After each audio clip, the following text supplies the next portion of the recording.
remettre le tout entre les mains du Seigneur. Amen. Seigneur Dieu de gloire, Papa, nous te rendons grâce, Seigneur, pour ta fidélité, ta bonté et ta miséricorde, Seigneur Dieu de gloire. Nous voici une fois de plus devant ta parole, Seigneur Dieu de gloire, que nous savons, éternel Dieu de gloire, puissante, éternelle. Nous voulons approcher celle-ci avec beaucoup, Seigneur Dieu de gloire, de respect et de révérence.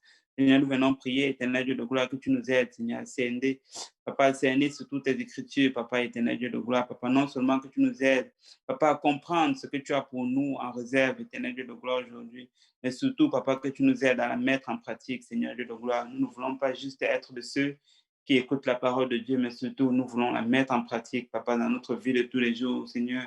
Permets, éternel Dieu de gloire, qu'après, éternel Dieu de gloire, cet enseignement, que la vie de chacun d'entre nous, éternel, soit meilleure, Seigneur, que tu nous aides à nous rapprocher de toi, à être de meilleurs chrétiens et à vivre une vie qui t'est agréable. Seigneur, nous venons te bénir d'avance, Papa, pour tout ce que tu as déjà fait, éternel Dieu de gloire, et tout ce que tu vas continuer de faire lors de ce service. Que tout l'honneur et toute la gloire te reviennent. Et nous disons, au nom de Jésus, Amen. Sur ton sofa, dans ton salon, dans ta chambre, là où tu es, si tu peux juste te dire au nom de Jésus et battre les mains pour le Seigneur pour un moment. Alléluia. Au nom de Jésus.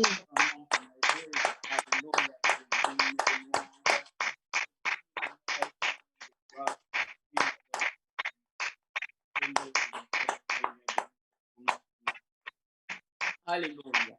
Alléluia. Amen, amen et amen. Alléluia. Donc, nous allons, sans plus tarder, nous allons rentrer dans la parole de Dieu aujourd'hui. J'ai eu à cœur d'adresser le peuple de Dieu sur un sujet en fait, le Seigneur, je pense, avait mis sur mon cœur et ce n'était pas pour prêcher. Habituellement, les messages que j'ai, ce n'est pas les messages c'est pas des messages pour prêcher. Généralement, ça vient dans les moments de méditation. Et puis, lorsqu'on me demande de prêcher, je vais tout simplement chercher une des choses que le Seigneur m'avait déjà dit et puis j'essaie de le bonifier. Donc, et aujourd'hui, j'aimerais parler d'un sujet. Et si je peux donner le titre, ça va être donc le péché, quel est le remède? Et le péché, c'est un mot qui est très courant dans la chrétienté. On sait que c'est la chose de laquelle on doit le plus s'éloigner. C'est une chose qu'on doit faire, on doit s'éloigner du péché le plus qu'on peut. Et un des combats que nous devons mener alors que nous sommes chrétiens, c'est de vivre le plus loin du péché possible. En tout cas, ça, c'est si tu veux vraiment y arriver. J'espère que tu ne vis pas encore ta vie chrétienne en te disant, combien plus proche est-ce que je peux être du péché, vivre à côté du péché et arriver au ciel quand même. Et je pense que c'est la façon la plus misérable de vivre sa vie chrétienne. Si tu as toujours tendance à vouloir être sauvé en restant dans les parages ou dans les périmètres du péché, en fait, c'est carrément le contraire que nous sommes appelés à faire. On veut être le plus loin possible du péché. On veut vivre une vie qui est agréable à Dieu. Tout cela étant dit, il n'en demeure pas moins que très souvent, on se retrouve dans le péché même sans le vouloir. Même si tu sais que ce n'est pas agréable à Dieu, même si tu sais que ce n'est pas la chose à faire, on dirait que d'une quelconque façon, ça a souvent tendance à revenir. Ça me fait penser à ce dicton qui dit chasse la nature et elle revient au galop. Et donc, j'ai commencé à me questionner un peu, c'est quoi vraiment la solution pour en découdre avec le péché? C'est quoi vraiment la solution pour en finir avec? Parce que s'il y a une chose avec laquelle certainement vous et moi nous en êtes d'accord, c'est que le péché, c'est le plus, c'est l'arme la plus fatale que possède l'ennemi. S'il réussit à te faire euh, euh, commettre le péché encore et encore et encore et encore et encore, ben, il a tout simplement la victoire sur toi. Parce que ultimement, c'est le péché qui nous amène en enfer. Tu vois? Ce serait triste de vivre une vie en tant que chrétien et de finir au même endroit que ceux qui ne sont pas chrétiens ou ceux qui régnent le Seigneur. Donc, si on vit notre vie en tant que chrétien, on est aussi bien d'aller au ciel. C'est pour ça qu'on fait nos sacrifices. Et tu ne veux pas que c'est un petit renard, comme la Bible appelle, ou un petit un petit problème ou une niaiserie, comme on dit ici chez nous au Québec, vienne te, vienne te voler de ton salut. Donc aujourd'hui, on va essayer d'analyser un peu à la lumière de la parole de Dieu, mais quel est réellement le remède, bien la solution au péché. Et si tu regardes en réalité dans la vie, dans la Bible, pardon, tu vas te rendre compte que le péché était en fait la conséquence de la dégradation de la nature humaine. Et je laisse ça pénétrer. Quand tu regardes, quand tu étudies les générations, tu te rends compte que plus le temps passe, plus l'homme a tendance à se dégrader. Tu vois, on dirait que les hommes sont de plus en plus malades. Il y a de nouvelles maladies qui naissent, de nouveaux fléaux qui naissent, et tu as l'impression que l'homme est de plus en plus faible. Est-ce que vous avez déjà posé la question de savoir comment est-ce que Abraham, à 150 ans, il avait encore sa vigueur? Comment est-ce que Moïse, à 80 ans, il avait encore plein de projets, il était encore en train d'aller vers de nouveaux horizons et accompli de grandes choses. Aujourd'hui, quand un homme a 80 ans, il est en train de préparer sa mort, en réalité. Il est en train de préparer sa succession, préparer son tombeau. Mais à l'époque, à 80 ans, ce n'était pas si vieux. À 80 ans, tu pouvais encore avoir des projets. Mais aujourd'hui, à 80 ans, c'est quasiment fini. Et ça, c'est pourquoi? C'est parce que la nature humaine a tendance à se dégrader. Et quand tu analyses, je vous assure, quand tu analyses bien, si tu dis bien dans la parole de Dieu, tu te rends compte que c'est le péché qui est littéralement la cause de la dégradation de la nature humaine. Et Dieu lui-même le dit dans sa parole, on va le lire tantôt, que plus l'homme pêche, plus ses jours se raccourcissent. C'est comme si quand tu commets le péché, tu vis une vie de péché, tu viens de couper dans ton espérance de vie de plusieurs. Si je prends juste par exemple la cigarette, ceux qui fument, et eux-mêmes ils savent qu'ils vont mourir jeunes. En tout cas, ils ne vont pas mourir vieux, ils ne vont pas vivre longtemps. Disons ça comme ça. Moi, une fois, pour une petite anecdote, j'étais allé chez mon mécanicien. Et puis, lui me disait, lui, la cigarette, il a décidé d'arrêter de se battre contre ça. Il va continuer de fumer parce qu'il sait qu'il va fumer, fumer. Et à un moment donné, il va pogner le cancer et puis il va mourir du cancer et puis la tête. Vous voyez où est-ce que nous sommes rendus? Et la nature humaine ne fait que se dégrader, se dégrader, se dégrader. Et ceci est à cause du péché. Initialement, quand Dieu avait créé l'homme et la femme, c'était pour que les deux vivent éternellement, non seulement eux, mais également leurs enfants. Dieu n'avait pas créé l'homme pour que l'homme meure. Dieu n'avait pas créé l'homme pour qu'il meure à 80 ans, à 100 ans ou à je ne sais pas quel âge. Mais l'homme avait été créé pour vivre éternellement. Aussi invraisemblable que cela peut paraître, Dieu avait créé l'homme pour vivre éternellement. D'ailleurs, c'est ce à quoi nous aspirons. On sait que lorsque Dieu va nous donner des corps glorifiés, on va vivre éternellement. Et c'est pour ça que la Bible dit, mort, où est ton aiguillon? Tu vois, et nous allons pouvoir vivre une vie illimitée, sans fin.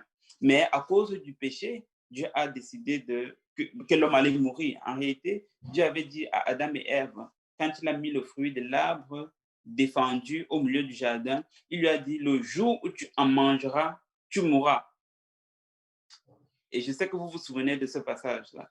Dieu avait littéralement dit à l'homme que le jour où il va manger du fruit de l'arbre défendu, ou alors le jour où il va commettre, écoutez bien, son premier péché, c'est là que la mort va venir à la surface. OK? Et donc, on sait que Adam et Ève ont fini par manger le fruit de l'arbre défendu. Ève a pris le fruit de l'arbre défendu, elle a donné à son mari, et son mari qui était auprès d'elle a mangé, et c'est comme ça que le péché est rentré. Mais le péché n'est pas venu seul, le péché est venu avec la mort. En passant, si vous avez des questions, ouvrez vos micros, je le répète, et posez des questions pour ceux qui sont sur Zoom. Et puis, pour ceux qui sont sur YouTube, vous pouvez juste écrire vos questions. Je vais essayer de répondre. Donc là, Dieu a dit, le jour où vous allez en manger, vous allez mourir. Donc, ils ont mangé le fruit de l'arbre défendu. Et devinez quoi? Ils sont morts. Et la première mort qui a eu lieu, c'était une mort spirituelle. Il y a eu cette déconnexion avec Dieu. Oui. Et ça, c'est une des choses déjà, premièrement, qu'il faut réaliser, c'est que le péché nous déconnecte avec Dieu. Je vais donner un exemple terre à terre. Ne passe pas ta journée à faire des choses que tu sais qui ne sont pas agréables aux yeux de Dieu. Et puis tu te demandes pourquoi est-ce qu'à la réunion de prière le soir, tu ne ressens pas la présence de Dieu. La réponse n'est pas loin. La réponse, elle est dans ce que tu as fait pendant ta journée. Voyez-vous? Et si on veut ressentir la présence de Dieu, il faut qu'on éloigne le plus possible le péché de notre vie. Donc, le péché était la cause de cette déconnexion-là qu'il y avait entre l'homme et Dieu. Avant que l'homme ne pêche, Dieu rentrait dans le jardin et puis c'était bonjour Ève, bonjour Adam, et puis les deux allaient engager une conversation. Tu n'avais pas besoin il n'y avait pas besoin d'acrobatie. C'était aussi simple que de se lever et de dire bonjour à sa femme qui est juste à côté, ou de dire bonjour à son frère qui est dans l'autre chambre. C'était vraiment aussi simple que la communication était avec Dieu. Mais lorsque le péché est rentré, là, il y a eu cette déconnexion. Et c'était premièrement une déconnexion spirituelle. Donc, il y a eu cette mort spirituelle. Et par la suite, la Bible nous enseigne que Adam est finalement mort à 930 ans. OK? Donc, Abraham est mort finalement à 930 ans. Mais Dieu n'avait pas prévu qu'il allait mourir à 930 ans. Quand Dieu l'avait créé, ce n'était pas pour qu'il meure à 930 ans, c'était pour qu'il vive éternellement. Mais à cause du péché, il a connu la mort spirituelle en premier et physique par la suite. Amen. Et donc, donc maintenant, quand tu continues quelques années plus loin, ou quelques chapitres plus loin, tu arrives dans Genèse au chapitre 6.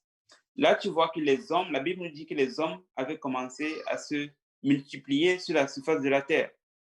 Donc là, qu'est-ce qui arrive? Il arrive que Caïn, qui était un des descendants d'Adam, qui a commis le péché, qui a commis le meurtre et qui a commis, comment on appelle ça, la polygamie, il a multiplié ce péché-là, il a transféré ça à ses enfants, le mec. Et c'est comme ça que le péché dont nous sommes en train de parler a continué de se multiplier encore et encore et encore, et de génération en génération. Le péché, tu peux aussi le voir comme une semence. Quand tu sèmes un grain de péché, tu ne vas pas récolter un grain de péché. Quand tu sèmes un grain de péché, tu vas récolter plusieurs grains de péché. OK? Et ça, c'est le principe de la semence. Aussi bien que c'est vrai pour toutes sortes de semences, c'est aussi vrai pour le péché. OK? Et c'est aussi vrai aussi pour le côté positif des choses, quand tu fais le bien. Donc là, Caïn, il a semé le péché et c'est comme ça que ça s'est multiplié dans plusieurs générations. Donc là, maintenant, on arrive au chapitre 6 et voici plusieurs générations plus tard. Et c'est arrivé au point où Dieu n'en pouvait plus. Voici comment, voici ce que la Bible dit dans Genèse 1, Genèse chapitre 6, le verset 1 au verset 3. Ça dit, lorsque les hommes eurent commencé à se multiplier sur la face de la terre et que les filles leur furent nées, les fils de Dieu virent que les filles des hommes étaient belles et ils en prirent pour femmes parmi toutes celles qu'ils choisirent. Donc ça, c'est ce que les fils de Dieu ont décidé de faire. Ils ont décidé de se marier avec les filles des hommes. D'accord? Ça, c'est ce qu'ils avaient décidé de faire. Et puis là, au verset 3, la Bible nous dit, alors l'Éternel dit, mon esprit ne restera pas toujours dans l'homme, car l'homme n'est que chair et ses jours seront de 120 ans. Ça a l'air que Dieu n'était pas content. Au verset 3 ici, Dieu dit, mon esprit ne contestera pas toujours, bien mon esprit ne restera pas toujours dans l'homme. Donc, on dirait qu'à cause de ce qui est arrivé au verset 1 et au verset 2, Dieu a décidé de punir. Il a dit que mon esprit ne va pas toujours rester dans l'homme. Ou alors, d'autres versions disent, mon esprit ne va pas toujours contester avec l'homme. Je peux peut-être ouvrir une petite parenthèse ici. Quand il dit ici, là, mon esprit ne contestera pas toujours avec l'homme. Ce que Dieu est en train de dire, c'est qu'il ne va pas être dans une bataille perpétuelle avec nous si on persiste dans le péché. OK? Si on persiste d'aller dans une mauvaise voie, Dieu dit qu'à un moment donné, il va juste nous laisser aller. Et vous avez déjà probablement remarqué que c'est la première fois que peut-être tu, ou bien quelqu'un que tu connais, bon, pas toi, là, parce que toi, tu es parfait, mais prenons quelqu'un d'autre qui est à côté de toi, qui lui, elle n'est pas parfaite, ok? Elle, la première fois qu'elle a commis ce péché-là, c'était, disons, c'était une bataille, ok? Il y avait la conviction, Dieu disait, il y avait quelque chose qui lui disait, il ne faut pas que tu fasses ça, et la personne a résisté, et puis finalement, la personne a argumenté un peu, et puis finalement, la personne a fait le péché, a commis ce péché-là. Et sans que la personne ne réalise, tu vois, ce combat-là, cette hésitation-là, cette voix qui te dit ne mens pas, ne triche pas, ne vole pas et ne commets pas ce péché, c'est le Saint-Esprit qui est en fait en train de te parler. OK? Donc, quand Dieu vient dire ici dans le verset qu'on vient de lire, Genèse 6, verset 3, mon esprit ne restera pas toujours dans l'homme, ou alors mon esprit ne contestera pas toujours à l'homme, avec l'homme. Ce qu'il est en train de dire, c'est qu'à un moment donné, si tu continues de t'entêter à aller dans une mauvaise voie, je vais te laisser y aller. Et voici pourquoi des fois tu vas voir des gens qui vont commettre le péché, ils ne vont même plus s'en rendre compte, ils n'auront même plus de sentiment de remords. On dirait que leur cerveau est formaté parce que tout simplement Dieu les a livrés et tu ne veux tout simplement pas arriver à cet endroit. Et il ne faut pas croire qu'on va continuellement faire le péché et dire demain je vais aller demander pardon, je vais faire le péché, demain je vais aller demander pardon. À un moment donné, tu ne vas même plus sentir de remords, tu vois, et tout simplement parce que l'Esprit de Dieu a arrêté de contester avec toi. Et donc, Dieu dit ici, mon esprit ne restera pas toujours dans l'homme, car l'homme n'est que chair et ses jours seront de 120 ans. Donc, ça veut dire que ce que l'homme a fait au verset 1 et au verset 2 n'a pas plu à Dieu. En réalité, ce qu'ils ont fait et qui a déplu à Dieu, le péché qu'ils ont commis dans les deux premiers versets, c'est tout simplement qu'un enfant de Dieu n'a rien à voir avec un enfant du monde. Et je sais que si on était en présentiel, certains m'auraient peut-être lancé les tomates ou les pierres, mais je l'ai dit quand même, un enfant de Dieu ne doit pas se marier avec quelqu'un qui ne sert pas Dieu. Ce n'est juste pas à ton avantage. OK? Et je vais fermer cette parenthèse ici parce que ce n'est pas, le sujet d'aujourd'hui. Donc là, si on continue, si on lit en fait un peu plus tard, on va se rendre compte que Dieu dit que la méchanceté s'était accrue sur la surface de la terre. Je pense que c'est au verset 5. La Bible dit que la méchanceté s'était accrue et les pensées de l'homme étaient continuellement tournées uniquement vers le mal. Voyez-vous, étaient uniquement tournées vers le mal. Et c'est exactement à cause de cette raison que Dieu a réduit l'espérance de vie de 120 ans. Et souvenez-vous, là, on est quelques générations après Adam. Adam a vécu jusqu'à 930 ans, mais voici, Dieu dit, à cause que le péché continue d'augmenter, je vais diminuer encore l'espérance de vie. Ce ne sera même plus de 900 et quelques années, ça va être à peu près 120 ans. Voyez-vous? Et c'était encore la conséquence du péché qui a fait que Dieu a réduit l'espérance de vie à 120 ans. OK? Et ça, c'est un des exemples dans la Bible qui nous laisse paraître que le péché, c'est une des choses pourquoi, l'une des raisons pourquoi, pardon, la nature humaine continue de se dégrader. Un autre verset qui en parle, Ecclésiaste 8, verset 13. Je pense que c'est probablement l'occasion de prendre des notes, au moins les versets bibliques, parce que j'en aurai quand même quelques-uns à partager avec vous aujourd'hui. Dans Ecclésiaste 8 au verset 13, ça c'est évidemment Salomon qui écrit euh, euh, ce passage. Je ne sais pas pour vous, mais j'ai développé un réflexe avec le temps. C'est que quand je lis un des écrits de Salomon, je me rappelle toujours que c'était quelqu'un qui avait beaucoup de sagesse. Salomon, c'était l'homme le plus sage. Vous savez, Dieu l'a béni avec tellement de sagesse que Dieu a dit, il n'y aura pas d'homme plus sage que toi sur la surface de la terre. Donc, j'ai tendance à prêter double attention à ce que Salomon dit. OK? Parce que non seulement il a une sagesse qui lui a été inculquée par Dieu, mais il a aussi une autre sagesse que la vie lui a apprise. OK? Et donc, dans Ecclésiaste, voici ce qu'il dit. Il dit, mais le bonheur n'est pas pour le méchant et il ne prolongera pas ses jours pas plus que l'ombre parce qu'il n'a pas la crainte devant Dieu. Voyez-vous, il dit ici là que le méchant ne prolongera pas ses jours. Et il est en train de dire ici, pas plus que l'ombre parce qu'il n'a pas la crainte devant Dieu. Donc, il est en train de dire que si tu vis sans la crainte de Dieu, ne rêve pas que tu vas prolonger tes jours. Et malheureusement, c'est la raison pour laquelle la société ne fait que se dégrader encore et encore. C'est parce qu'on est tout simplement en train de plonger dans les péchés. Il y a de nouvelles sortes de péchés qui existent, des choses que si on avait dit du temps d'Abraham, il n'aurait jamais pu imaginer. Mais le diable travaille fort pour nous, pour nous, pour nous aider à commettre un nouveau péché, si je peux dire en quelque sorte, qui n'existait pas dans les temps anciens, parce qu'il sait qu'en faisant comme ça, on est continuellement en train de dégrader notre nature. Est-ce que vous êtes toujours avec moi? Les Ouais. gens de... Oui. Amen. Alléluia. Alléluia, super. Fait que là maintenant, on voit donc que le péché, c'est ce qui va faire en sorte que les jours de l'homme ne vont pas se prolonger. Mais si on regarde à l'opposé, un autre passage pour voir à noter, 1 Roi 3, le verset 14. OK?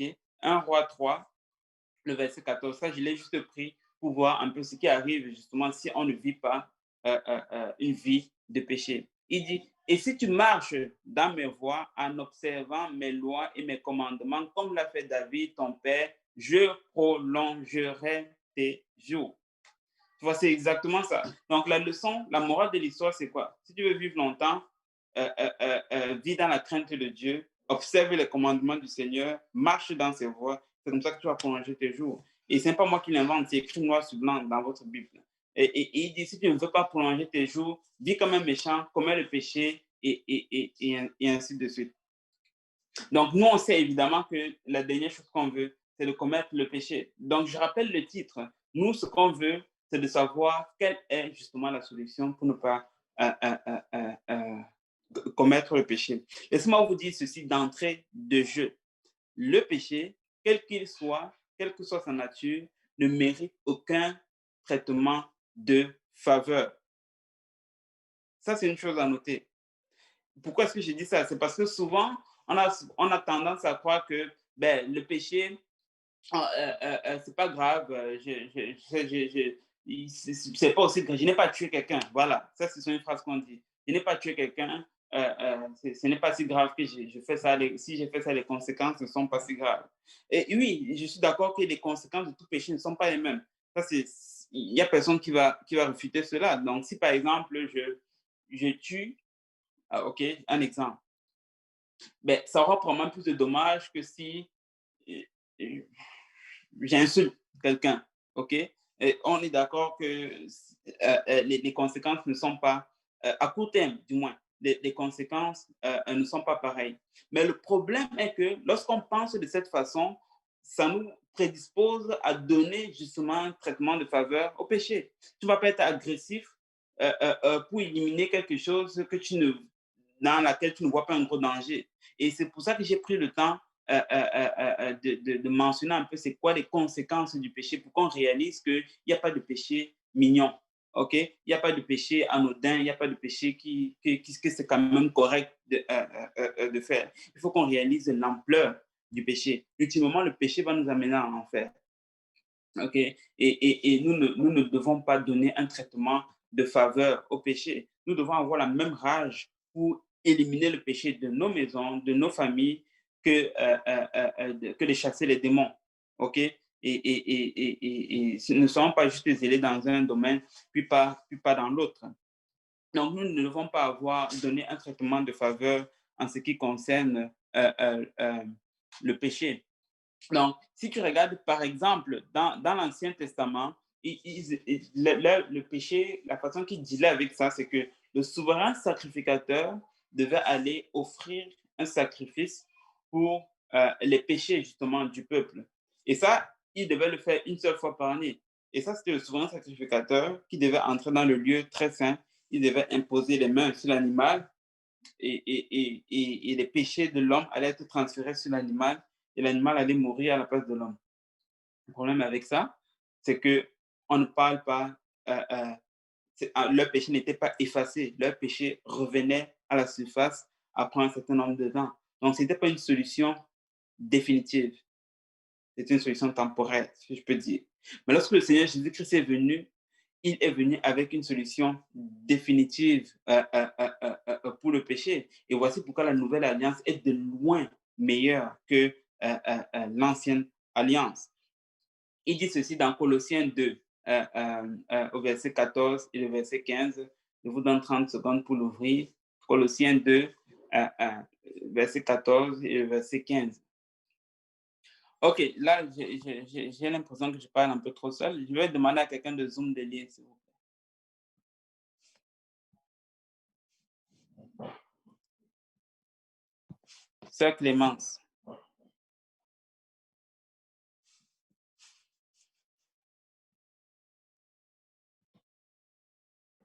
Colossiens combien?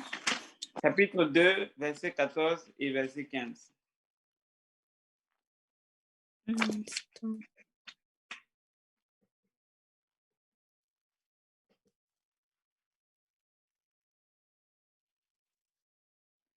Colossiens 2, chapitre 14 à 15. Chapitre 2, verset 14 et 15, oui.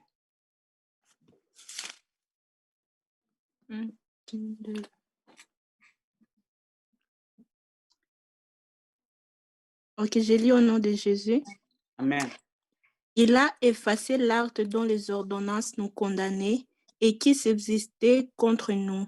Il les a détruits en le clouant à la croix. Il a dépouillé les dominations et les autorités et il a livré publiquement un spectacle en les triomphant d'elles par la croix. Amen. En triomphant d'elle par la croix. Merci beaucoup, sœur Clémence. Et je ne sais pas si vous l'avez vu, la solution au péché est juste là, dans ce verset. Il dit ici, il est facile l'acte dont les ordonnances nous condamnaient, c'est-à-dire le péché, si vous voulez, et, il dit, et qui subsistait contre nous. Ce qui nous condamne, c'est le péché. Souvenez-vous, la loi était là pour mettre l'accent sur le péché que tu as commis, pour te condamner. C'est ça en fait la loi. Mais il dit, il a effacé l'acte, c'est-à-dire l'action du péché dont les ordonnances nous condamnaient et qui subsistait contre nous. Il dit, il a détruit et il l'a détruit en le clouant à la croix. Il a dépouillé les dominations et les autorités en les livrant publiquement en spectacle. Et il dit qu'il l'a cloué à la croix. Donc, ce que ce passage est en train de nous dire, c'est que la solution du péché, c'est la croix. C'est la croix du Seigneur Jésus-Christ. Et il dit que c'est comme ça qu'il a détruit le péché. C'est exactement ce qu'on lit dans le verset 14. C'est que c'est de cette façon que Dieu a éliminé ton péché et le mien. C'est qu'il est allé à la croix pour ton péché. Il a porté nos péchés, il est allé le clouer à la croix. Et voici pourquoi la Bible dit que le châtiment qui nous donne la paix est tombé sur lui. Ce n'est pas ces meurtrissures que nous sommes guéris. Donc, littéralement, de la même façon que dans l'Ancien Testament, ils allaient sacrifier un agneau pour les péchés du peuple. La Bible nous dit que Jésus-Christ est notre agneau pascal. Il est celui qui est allé à la croix pour effacer nos péchés. La beauté de l'histoire, c'est qu'il n'est pas allé, il ne doit pas le faire une fois par année. Il n'est pas allé juste pour couvrir nos péchés, mais il est allé pour effacer complètement nos péchés. Et c'est ce qu'on vient de lire ici. Il dit qu'il l'a effacé. OK? L'acte dont les ordonnances nous condamnaient. OK? Et il dit ici, il l'a détruit en le clouant à la croix. Il dit au verset 15, qui est un verset complémentaire et très intéressant. Il dit, il a dépouillé les dominations et les autorités en les livrant publiquement en spectacle, en triomphant d'elles par la croix. Et si vous me permettez, je vais faire une petite parenthèse ici. Quand il dit il a dépouillé les dominations et les autorités, il est en train de dire qu'il a dépouillé en réalité la source du péché.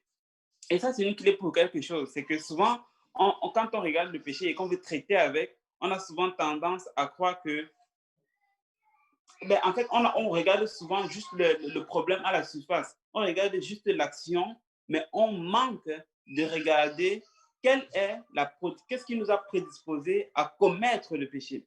Il y a un passage dans la Bible, le verset exact m'échappe, mais qui dit que le péché, il commence premièrement par une pensée. Et une fois que tu consommes cette pensée-là, une fois que tu laisses cette pensée-là, mais ça va se traduire finalement en action. Mais c'est qui met les mauvaises pensées dans notre esprit? C'est le diable.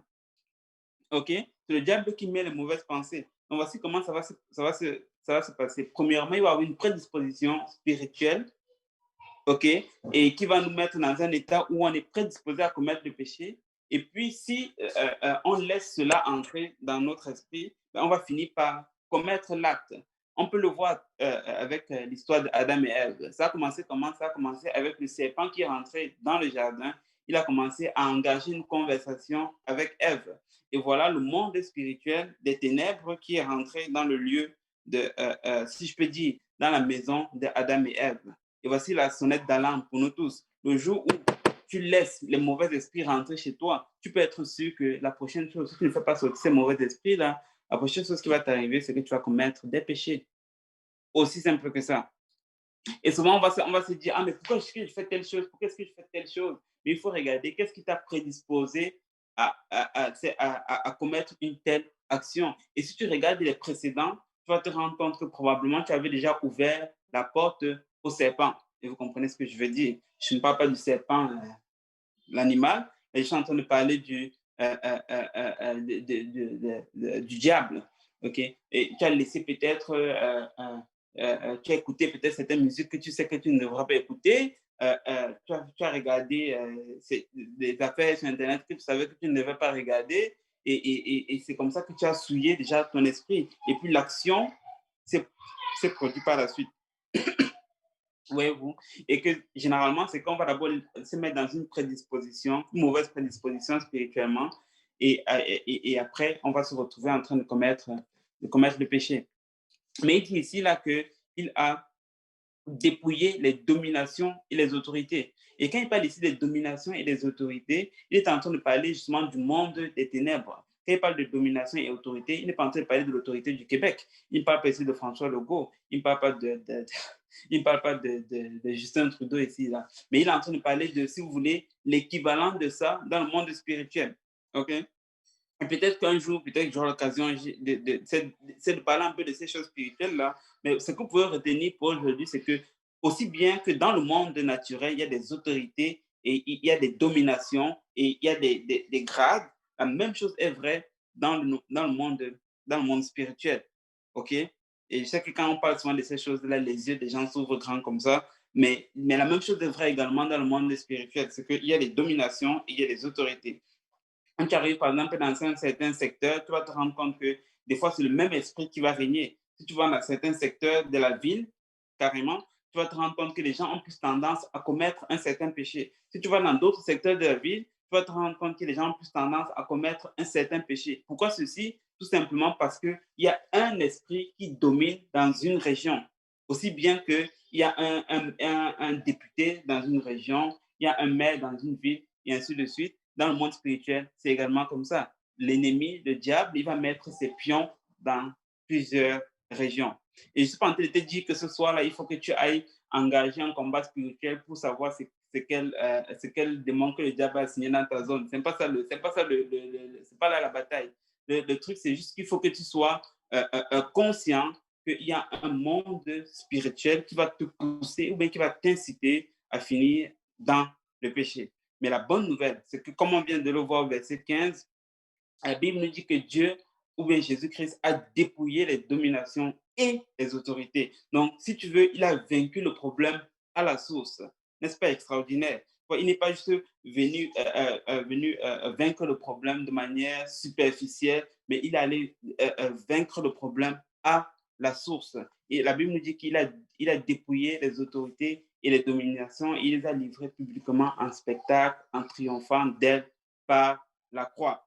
La solution au péché, c'est la croix. Mais la chose est que, évidemment, toi et moi, nous ne pouvons pas aller à la croix. OK? Donc, il n'y a personne entre nous là qui peut aller à une croix et mourir et dire, ben, OK, je vais mourir pour mes péchés. De toute façon, si tu le fais, ça ne va pas avoir d'effet parce que Jésus-Christ, justement, il y est allé pour nous.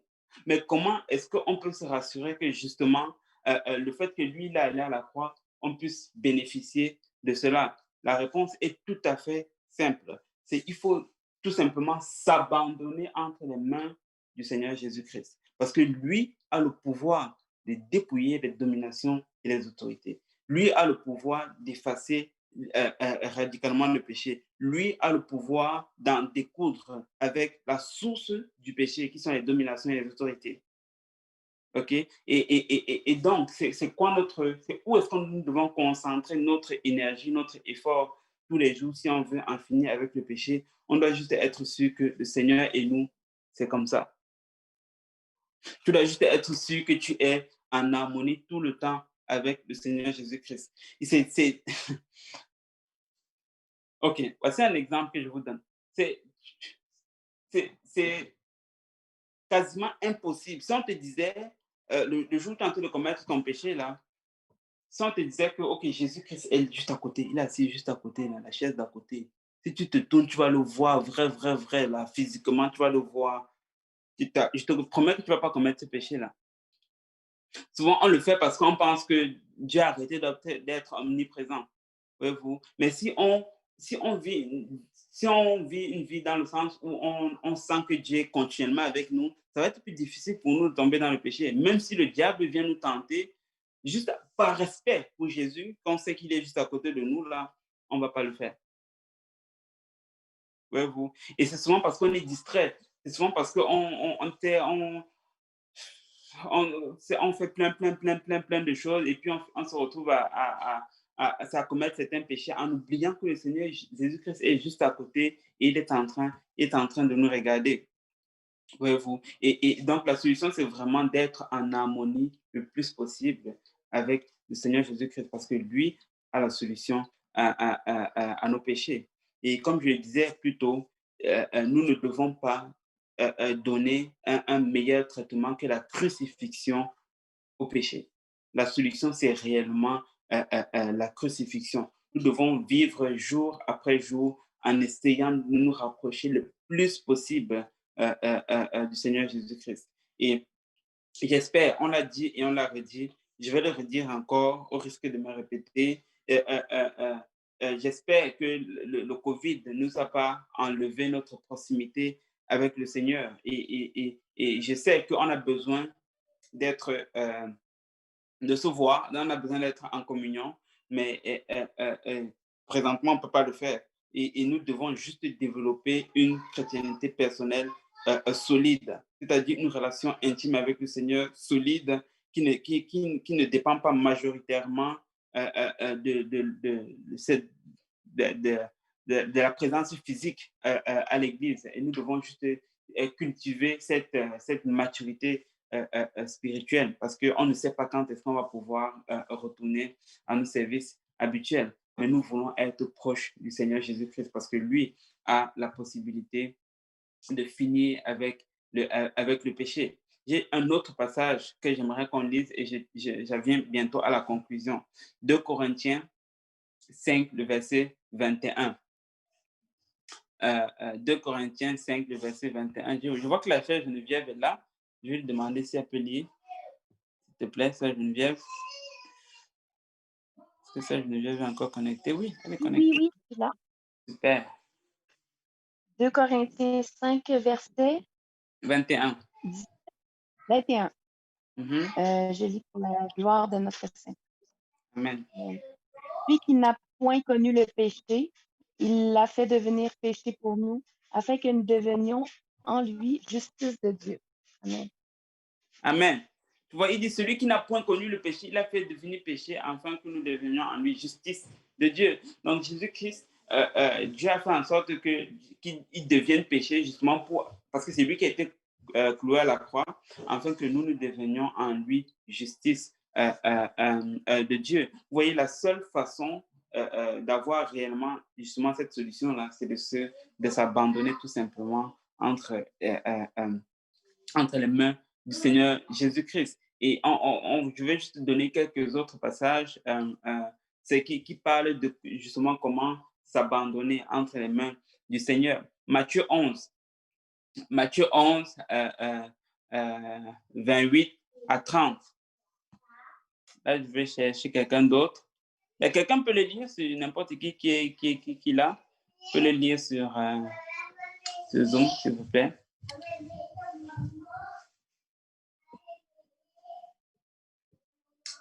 Matthieu 11,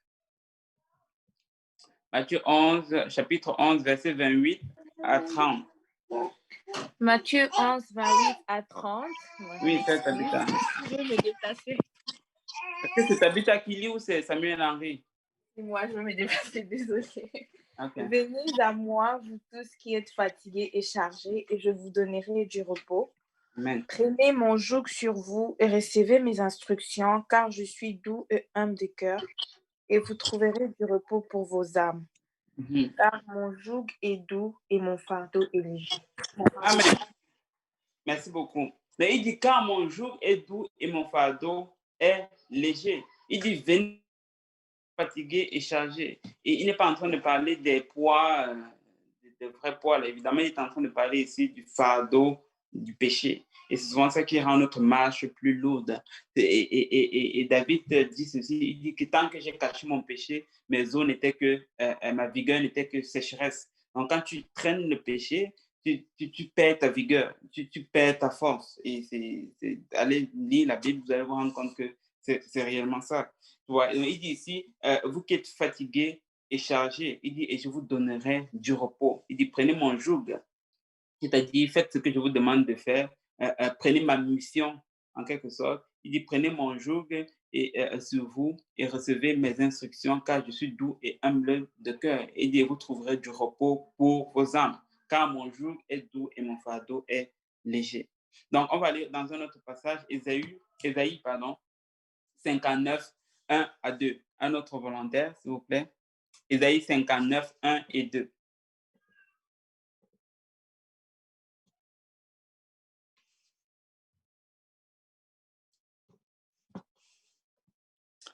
Dois-je désigner un volontaire?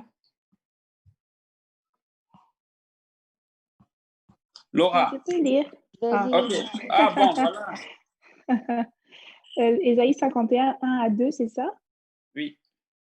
Écoutez-moi, 59, 59. Ah, 59, j'ai entendu 51, pardon. 59. Ésaïe 59, 1 à 2, ok. Non, la main de l'Éternel n'est pas trop courte pour sauver, ni son oreille trop dure pour entendre, mais ce sont vos crimes qui mettent une séparation entre vous et votre Dieu. Ce sont vos péchés qui vous cachent sa face et l'empêchent de vous écouter. Et l'empêche de vous écouter. Et bon, ça fait un peu plus référence à ce dont on a parlé tantôt, mais ça met l'emphase sur le fait que le péché est réellement la chose qui nous déconnecte de notre Dieu et ça empêche à Dieu de nous écouter. Donc, quand on commet le péché, c'est comme si on prenait des bouchons, on mettait dans les oreilles de Dieu et après on part prier. Voyez-vous? Et peut-être un petit conseil, c'est pour ça que nous devons commencer nos prières en nous repentant de nos péchés. Ok, s'il vous plaît, la repentance, c'est pas juste pour la première fois que tu viens pour te faire baptiser et puis après tu vis juste. Non, nous devons vivre une vie de repentance. Et tu peux le voir comme ça, quand tu te mets à genoux et que tu demandes sincèrement pardon à Dieu pour tes péchés, tu es en train d'enlever les sourdines qu'il a mis dans les bouchons qu'il a mis dans ses oreilles à cause du péché. Et donc, c'est cela. Donc, un autre passage, je vous ai dit, j'en avais plusieurs. Hébreux 12, le verset 1. Hébreux 12, le verset 1. Pendant ce temps, quelqu'un d'autre va chercher Psaume 20, 8 et 9. Juste pour gagner du temps. Donc, si la personne qui a Hébreux 12, le verset 1, peut lire, s'il vous plaît. Hébreux 12, combien? 1. Ça, c'est Cameron. C'est ça? Oui. Super. Vas-y, Kéké. Où ça? Hébreux 12, chapitre 12, verset 1.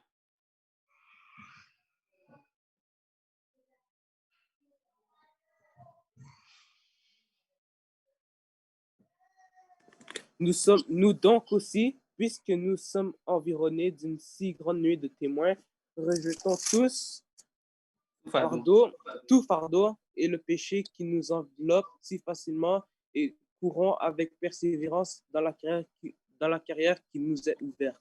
Il dit, merci beaucoup, Cameron. Et il dit, et courons avec persévérance dans la carrière qui nous est offerte. Il dit, rejetons tout fardeau et le péché qui nous environne si facilement, voyez-vous, il dit qu'il nous environne si facilement et courons avec persévérance. Donc, il dit, c'est une fois que tu auras fait tout ça que tu pourras courir, parce que tu ne peux pas courir avec un fardeau, tu vois. Et nous avons besoin de nous décharger de tous ces péchés-là si on veut exceller dans notre œuvre pour le Seigneur. Je l'ai dit, je l'ai souvent redit, c'est si tu veux avoir ta pleine vigueur, si tu veux être à 100% efficace dans ta marche avec le Seigneur, première des choses, élimine le péché de ta maison le plus possible. Et tu vas voir que tu vas avoir de la vigueur, tu vas voir que tu vas pouvoir courir, tu vas pouvoir naviguer dans les choses de Dieu et tu ne vas pas trouver ça lourd. Et souvent, on trouve ça lourd, pas parce que c'est lourd, on trouve ça lourd parce que ce sont les fardeaux du péché qui nous compliquent la vie. Mais si on avait une chrétienté pure, simple, on verrait que les choses de Dieu ne sont pas compliquées. Je continue de croire que la vie chrétienne n'est pas compliquée. Celui qui a Psaume 20, 8 et 9 peut le lire, s'il vous plaît. Pendant ce temps, quelqu'un d'autre va prendre Psaume 125, 1 à 3. Celui-là, je l'aime beaucoup. Je vais lire le psaume 20. Amen. L'autre, c'est juste pour rappeler, l'autre, c'est Psaume 125, 1 à 3. Vas-y, Laura. Amen. Psaume 20, verset 8 dit « Ceux-ci s'appuient sur leurs chars, ceux-là sur leurs chevaux. Nous invoquons le nom de l'Éternel, notre Dieu. Eux, ils plient et ils tombent. Nous tenons ferme et restons debout. » Amen. Nous nous tenons fermes et nous restons debout. Il dit ceux qui s'appuient sur leurs chars, ceux-là sur leurs chevaux. Nous invoquons le nom de l'Éternel. Et c'est ce que nous sommes appelés à faire. Si tu veux tenir ferme, si tu ne veux pas tomber dans le péché, si tu veux tenir ferme et que tu veux rester debout, il faut que tu invoques continuellement le nom de l'Éternel. Et invoquer le nom de l'Éternel, c'est vivre une vie de prière. Évidemment, si tu vis une vie de prière, tu vas te rapprocher du Seigneur Jésus-Christ. Mes frères et sœurs, là est vraiment notre bataille. Et je me ressens juste il y a tellement de distractions surtout où on est à la maison, on est, je ne sais pas combien de temps on passe sur les médias sociaux. Il y a Savez-vous qu'il y a des gens qui travaillent à temps plein pour trouver une nouvelle façon de vous distraire? Il y a des informaticiens qui sont payés des centaines de milliers de dollars pour trouver une nouvelle façon de distraire les gens. Est-ce que vous vous rendez compte? Donc ça veut dire que si nous-mêmes, à un moment donné, on ne dit pas « stop, voici la ligne », ben, on va juste ingurgiter tout ce qui nous envoie. Parce qu'après que tu auras fini avec la nouveauté qui est sortie aujourd'hui, demain, ils sont en train de travailler pour te distraire d'une autre façon. Je me souviens, au début, WhatsApp, c'était juste texto, tu envoies, tu reçois. Après, ils ont sorti les vidéos. Après, ils ont sorti les statuts. Après, c'est toutes des affaires pour nous distraire encore mieux. OK? Et là, les gens sont en train de dire, on va quitter WhatsApp pour aller sur Signal. OK, mais peut-être que Signal va aussi commencer à sortir certaines nouvelles affaires. Mais c'est juste pour dire que si toi, à un moment donné, tu ne te décides pas que voici ma limite, ben, tu vas juste te faire traîner encore et encore. Il faut vraiment juste qu'on arrive à un moment où on trace une ligne, on dit voici la limite. Il faut qu'on soit vraiment discipliné, sinon on va se faire totalement distraire. Nous devons invoquer le nom de l'Éternel. Il dit, nous invoquons le nom de l'Éternel, notre Dieu. Eux, ils plient et ils tombent. Nous tenons ferme et nous restons debout. Merci, Laura.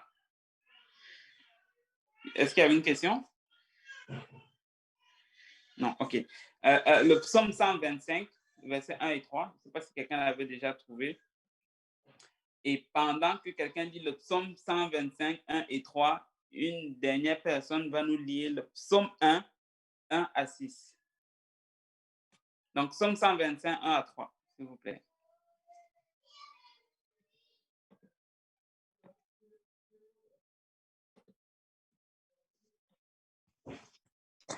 Psaume 125, 1 à 3. Ceux qui se confient en l'Éternel sont comme les montagnes de Sion, elles ne chancellent point. Elle est affermie pour toujours. Des montagnes entourent Jérusalem, ainsi l'Éternel entoure son peuple, dès maintenant et à jamais. Car le sceptre de la méchanceté ne restera pas sur le lot des justes, afin que le juste ne tende pas les mains vers l'iniquité. Ne tente pas les mains vers l'iniquité. Ça, c'est un des passages qui ne sort pas de ma tête depuis, je pense, il y a même une chanson qui est sortie de là. C'est un passage qui ne sort pas de ma tête depuis quelques jours. Il dit ceci: ceux qui se confient en l'Éternel sont comme les montagnes de Sion. S'il vous plaît, peuple de Dieu, comme les montagnes de Sion. Il n'y a pas quelque chose de plus solide qu'une montagne. Tu vois, il dit, ceux qui se confient en l'Éternel sont comme les montagnes de Sion. Tu t'imagines la solidité que tu as lorsque tu te confies en l'Éternel. Quand tu te confies en l'Éternel, ça veut dire que pour que quelqu'un puisse te déraciner, il faut qu'il ait la même force pour déraciner une montagne. C'est un peu comme ça que tu peux voir ce passage-là. Donc, s'il ne peut pas déraciner une montagne, alors il ne peut pas te déraciner. Et c'est vraiment la chose que nous devons faire. Nous devons nous confier en l'Éternel. Ça veut dire quoi? Que tu confies tout à l'Éternel. Tes finances, tes émotions, tout ce que tu as, tu mets ça juste entre les mains de l'Éternel. Et c'est comme ça que tu deviens inébranlable. Et c'est comme ça que tu vas empêcher que le péché ne vienne enlever la fondation de ta maison. Tu es en train de bâtir réellement sur le roc lorsque tu te confies en l'Éternel. Ceux qui se confient en l'Éternel sont comme la montagne de Sion. Elle ne chancelle point, elle est affermie, pas pour un jour, pas pour 2 jours, pas pour 1 an, pour toujours. Il dit, des montagnes entourent Jérusalem, ainsi l'Éternel entoure son peuple dès maintenant et à jamais. Il dit ceci au verset 3, car le sceptre de la méchanceté ne restera pas sur le lot des justes. Le sceptre de la méchanceté ne va pas rester sur le lot du juste. C'est-à-dire que le péché, ou bien le pouvoir du péché ne va pas rester sur le juste.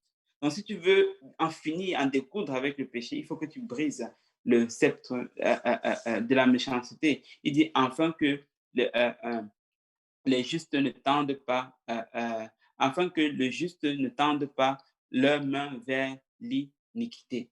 Voyez-vous, c'est que nous devons nous rassurer que nous vivons une vie, la vie la plus juste possible. C'est comme ça que nous allons briser le sceptre de la méchanceté. Celui qui a trouvé le psaume 1, verset 1 à 6 peut le lire.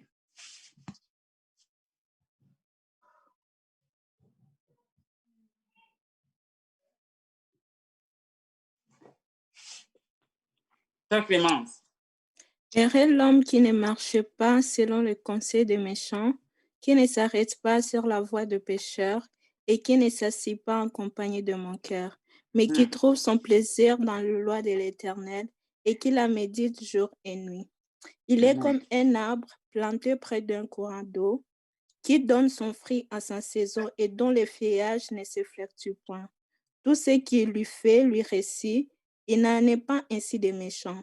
Ils sont comme la paille que le vent dissipe. C'est pourquoi le méchant ne résistera pas au jour du jugement, ni les pécheurs dans l'assemblée des justes. Car l'Éternel connaît la voie des justes, et la voie des pécheurs mène à la ruine. Amen. Et la voie des pécheurs mène à la ruine.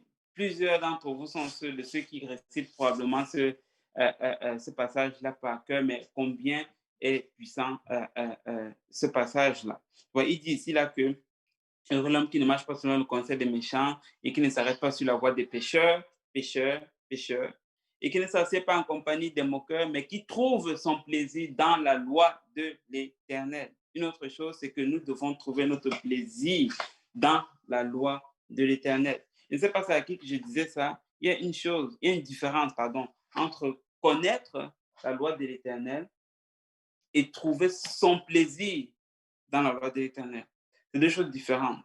Si tu connais la loi de l'Éternel, ça ne veut pas nécessairement dire que tu vas la mettre en pratique. Et si tu la connais, peut-être que tu vas la mettre en pratique. Mais à un moment donné, tu vas trouver ça plate et tu vas finir par l'abandonner. Mais si tu aimes la loi de l'Éternel, ça va être plus facile de la mettre en pratique. Donc voici le défi ou le challenge que je nous donne.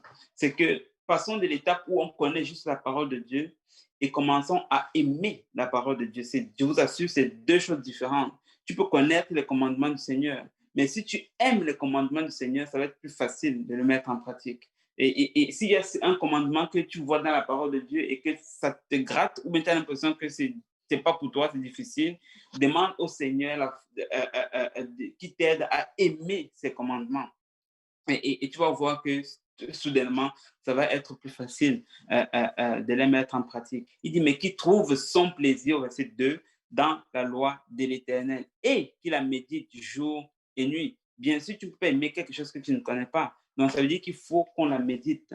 Il faut qu'on médite la parole de Dieu. Il n'y a aucun péché que tu vas commettre en lisant la parole de Dieu. Aucun. Parce que quand tu la lis, tu es plein de conviction. Okay? Et donc, nous devons juste méditer la parole de Dieu jour et nuit. Et il dit, voici ce qu'il en est de cette personne qui médite la parole de Dieu jour et nuit. Il est comme un arbre planté près d'un courant d'eau qui donne son fruit en sa saison et dont le feuillage ne se flétrit point. Tout ce qui fait lui réussir. Tu vois? Il dit que tout ce que cette personne l'a fait va réussir. Là, tu dis, mais frère Achille, ça paraît un peu une fausse promesse. Mais non, c'est qu'en réalité, si tu fais de l'éternel tes délices, si tu médites la parole de Dieu jour et nuit, premièrement, tu ne vas pas t'engager dans quelque chose où le Seigneur ne t'a pas envoyé. Souvent, la raison pourquoi on fait des choses et ça ne réussit pas, c'est parce qu'on n'était pas assez sensible à la voix de Dieu. On s'est embarqué dans ça et ça a échoué. Okay?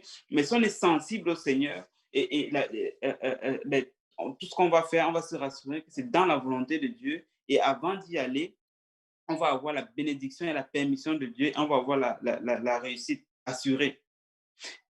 Je vais vous donner juste un petit passage. Là, le temps court, donc on ne va pas aller le lire, mais c'est dans Exode quelque part. Le peuple de Dieu avait commis le péché. Vous savez qui commettait le péché. Dieu frappait, après il se repentait, après il continuait un peu la marche. Et puis, ça arrivait à un moment, et David avait compris une chose, c'est que si l'Éternel n'est pas avec nous, on ne doit aller nulle part. Et ils sont arrivés à une place où Moïse a dit, ils étaient dans une position où le peuple de Dieu avait péché. Et là, c'était une zone un peu grise. Ils ne savaient pas s'il fallait qu'il y aille ou s'il ne devait pas y aller. Ils ne savaient pas si l'Éternel était avec eux, si l'Éternel était en colère à cause du péché qu'ils avaient fait. Et Dieu leur a dit tout simplement, allez-y. Il a demandé la permission à Dieu s'ils doivent aller. Dieu a dit, allez-y. Et Moïse n'a pas pris cela comme un go. Il a dit, ce n'est pas parce que Dieu me dit juste d'aller que je vais y aller. Peut-être que ça, c'est la volonté permissive. Parce que Abou a déjà enseigné là-dessus. Peut-être que c'est la volonté permissive tout simplement de Dieu et non la volonté parfaite. Et là, Moïse a dit, si tu ne vas pas avec nous, on ne va nulle part. Donc, David avait compris que toute chose qu'il devait entreprendre, il fallait absolument ou impérativement que l'Éternel soit avec eux pour qu'ils puissent embarquer dans ce projet. Et c'est de cette façon que quelqu'un qui médite la parole de Dieu jour et nuit et qui est plongé dans les choses du Seigneur, c'est comme ça qu'il va réfléchir, il va faire ses équations, il va se rassurer que Dieu est avec lui avant de s'embarquer dans un quelconque projet. Et il dit, tout ce qu'il fait lui réussit, au verset 3. Au verset 4, il dit, il n'en est pas ainsi du méchant qui sont comme la paille que le vent dissipe. C'est pourquoi les méchants ne résistent pas au jour du jugement, ni les pécheurs dans l'assemblée des justes. Ni le pécheur dans l'assemblée des justes. Voyez-vous? Il dit que le pécheur ne va pas résister ou bien rester dans l'assemblée des justes. Je ne veux pas détailler ça là, sinon je risque d'avoir des problèmes. Mais le verset 6 dit ceci, car l'Éternel connaît la voie des justes et la voie des pécheurs mène à la ruine. Donc, je vais m'arrêter là pour aujourd'hui, mais j'aimerais juste faire une petite conclusion. Si j'ai parlé de trop de choses, j'ai donné trop de versets et que ça allait trop vite, une chose que tu peux retenir, c'est celle-ci. Si tu veux en finir avec le péché, augmente juste ta dévotion au Seigneur Jésus-Christ parce que lui a la possibilité d'effacer complètement le péché. Lui a la solution définitive au péché. Et si tu essayes de dealer avec le péché par toi-même, tu vas te rendre compte que tu vas accumuler échec après échec. Tu vas retomber dans les mêmes affaires. Mais si tu t'abandonnes sincèrement au Seigneur, tu vas te rendre compte qu'il va me mettre le dégoût de ces choses-là que tu as l'impression que ça fait un avec toi. Ce péché-là que tu as l'impression que ça fait un avec toi. Mais si tu laisses le Seigneur prendre toute la place qui lui est due réellement dans ta vie, et c'est de cette façon-là que tu vas en découdre avec le péché. Donc, pour répondre à la question, donc le péché, quel est le remède? Le remède, c'est tout simplement une dévotion complète au Seigneur Jésus-Christ. Parce qu'il a dépouillé l'acte dont les ordonnances nous condamnaient en triomphant d'elle à la croix. Le Seigneur Jésus-Christ est la solution à nos péchés. Amen. Il est 21h moins 3. J'ai été plus long que je pensais, mais je vais quand même prendre les questions s'il y en a.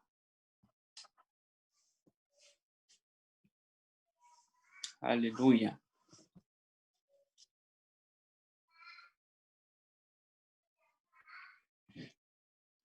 Alléluia. Gloire à Dieu.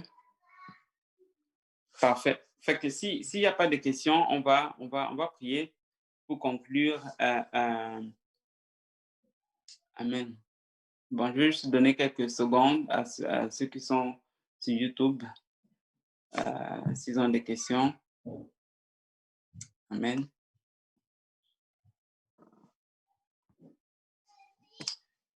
Gloire à Dieu. Amen. Donc, j'imagine qu'il n'y en a pas. Donc, on va prier pour conclure. Je vais demander à Sœur Geneviève si elle peut prier pour conclure. Une question. OK, oui, il y a une question. Sœur Anika, shoot. OK, pourquoi Dieu n'a pas créé Satan, genre, immédiatement après qu'il a fait Adam et Ève pécher, genre, commettre le péché? Pourquoi il n'a pas, genre, détruit d'un seul coup? Pourquoi est-ce que Dieu n'a pas détruit Satan d'un coup? Oui. OK. Ça, c'est une très bonne question que tu poses. Premièrement, il faut voir à quel moment est-ce que Satan a été créé. La première des choses qu'il faut réaliser, c'est que Dieu n'a pas créé Dieu n'a pas créé un diable, d'accord? Dieu a créé les anges, et parmi les anges, il y avait trois archanges. Mhm. Il y avait l'archange Michael, il y avait l'archange Gabriel et l'archange et Lucifer. OK? Et l'archange Gabriel, lui, était l'archange chargé, c'était l'archange messager, celui qui envoie des messages. Tu vas voir souvent dans le Nouveau Testament, c'est Gabriel qui va apparaître pour donner des messages. Il y avait aussi Michael qui était l'archange guerrier. Tu avais Lucifer qui, lui, était chargé de la louange. Et tous les trois archanges avaient été créés sans péché, si on veut. Okay? Ils n'avaient pas de péché, c'était des archanges, des anges purs. Mais la Bible nous dit que Lucifer a laissé le péché rentrer dans son cœur et il a voulu prendre la place de Dieu. Okay? Et il a emporté un tiers des anges avec lui lorsqu'il a décidé de se rebeller contre Dieu. Et là, ce que Dieu a fait, c'est que Dieu a chassé l'archange Lucifer du ciel et il a précipité sur terre, bien sûr, avec un tiers des anges. Et là, maintenant, tout ceci arrive avant qu'on ne tombe justement dans l'histoire d'Adam et Ève. Et lorsque Adam et Ève sont dans le jardin, eux aussi, ils ont été créés sans péché. OK? Et la Bible nous dit qu'ils étaient tous deux nus et ils n'en avaient point honte. Donc, ils étaient innocents.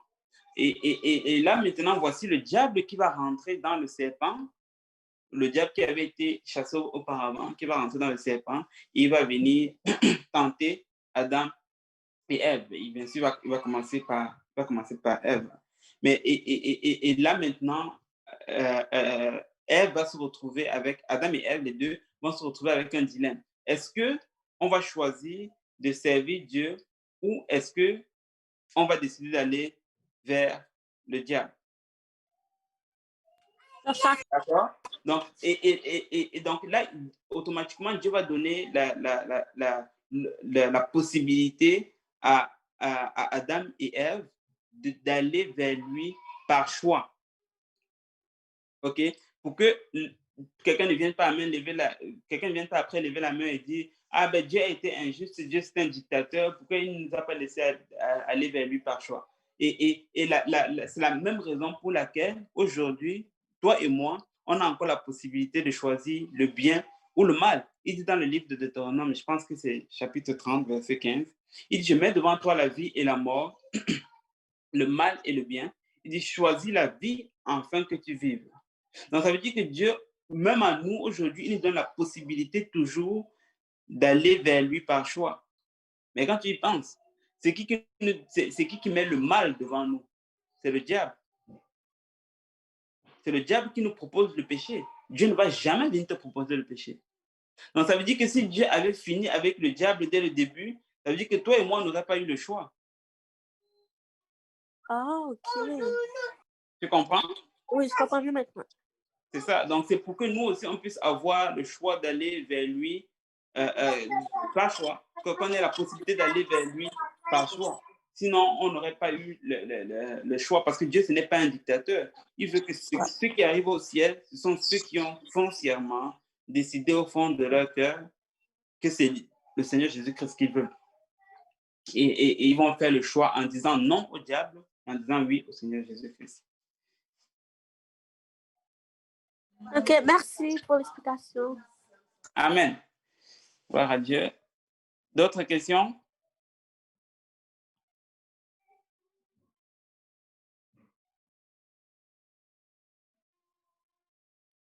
Parfait. Sœur Geneviève, à toi. Amen. Je ne sais pas si vous avez été bénis comme moi ce soir. Écoute, merci beaucoup, frère Achille, par cet enseignement. Moi, j'ai été très bénie. Amen, amen, amen. Merci beaucoup. Gloire à Dieu. Prions le Seigneur. Seigneur, Papa, mon Dieu, mon roi, je te remercie pour ton serviteur ce soir, ton berger qui nous a guidés, Papa, dans ta parole de vérité, Papa, qui nous a dirigés vers la solution à ce péché, Papa, mon Dieu, mon roi, pour que nous puissions nous reconnecter, Papa, à toi puissamment, Seigneur Jésus. Mets ton sang, Papa, sur tous mes frères, tous mes sœurs, tous les bergers, Papa, tous les pasteurs, Seigneur Jésus, et leurs familles, Seigneur Jésus. Mets en nous ton esprit puissant, Papa, ton Saint-Esprit. Mets en eux ton esprit de révélation, cet esprit d'enseignement, Papa, pour toujours nous révéler ta parole, Seigneur Jésus, et nous renforcer au niveau spirituel, Papa. Fortifie-nous, donne-nous ton courage, Seigneur, dans ces temps plus difficiles, Papa. Oh, Seigneur Jésus, merci beaucoup pour ta grâce, Papa. Nous sommes choyés que tu nous aies choisis, Papa, mon Dieu, mon roi, et aide-nous à semer ta parole, Papa, parmi notre peuple pour réveiller d'autres âmes. Au nom tout-puissant de Jésus. Amen, amen, amen. Amen, amen et amen. Amen. Donc, que le Seigneur vous bénisse. Passez une bonne semaine.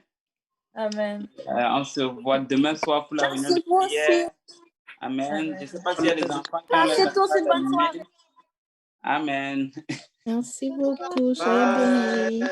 Bye bye. Bye. Amen. Voilà, mesdames, messieurs, c'est la fin pour aujourd'hui. Merci beaucoup pour cet enseignement du pasteur Achille. Enseignement très puissant. Vous pouvez toujours continuer en ligne avec le pasteur Serge qui est en train d'enseigner en ce moment. Je vous envoie le lien dans les commentaires. Écoutez, nous sommes des JPéniens, nous sommes des apostoliques. Nous allons suivre la parole de Dieu aussi longtemps que possible. Nous n'allons pas nous ennuyer. Et justement, toujours dans le même ordre de pensée, j'attends toujours la confirmation du pasteur Abou pour la veillée de prière de 3-4 jours. Je ne sais pas combien de jours ça va durer, mais je l'attends avec beaucoup d'impatience parce que une des choses que je ne lui ai pas dit, c'est que moi j'ai envie de... J'ai à peu près mon setup, on va mettre ça en ligne. Même s'il faut que ce soit 4-5 jours de suite en direct, j'ai à peu près l'internet et tout. On va être en ligne, on va prier, on va se garder réchauffer en attendant que le Seigneur déconfine pour que nous déconfinions aussi avec les âmes et tout ce qui ont besoin d'être déconfinés, c'est ça. Donc, faites que c'était le frère Yannick et cliquez sur le lien que je viens d'envoyer. Allez suivre le pasteur Serge et puis on reste en contact dans le Seigneur. Que Dieu vous bénisse. Au revoir et merci beaucoup, frère Achille.